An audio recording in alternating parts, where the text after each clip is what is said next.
tampang oknum Brimob terduga penabrak ojol Afan Kurniawan muncul. Belum jadi tersangka, 7 anggota Brimob terduga penabrak pengemudi ojek online, ojol, Afan Kurniawan akhirnya muncul ke publik.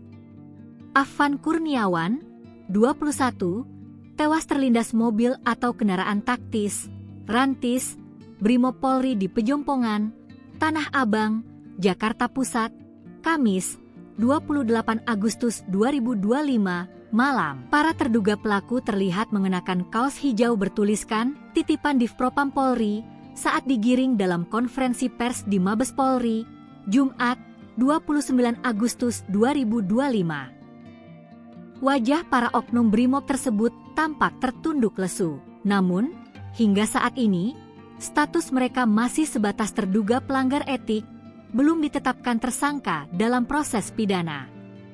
Kadif Propam Polri Irjen Abdul Karim mengatakan, 7 orang terduga pelaku sudah diamankan di Divpropam Mabes Polri.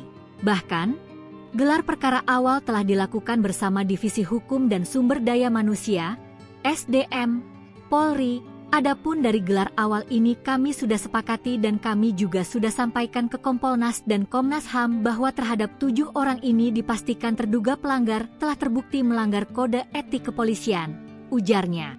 Abdul menegaskan, para oknum itu akan menjalani penempatan khusus di Direktorat Propam Polri selama 20 hari, mulai 29 Agustus sampai 17 September 2025. Jika dinilai kurang, sanksi tersebut bisa diperpanjang. Selanjutnya untuk identifikasi yang sudah kita dapatkan yaitu ditemukan 2 orang yang duduk di depan termasuk pengemudi dan 5 orang lainnya duduk di belakang.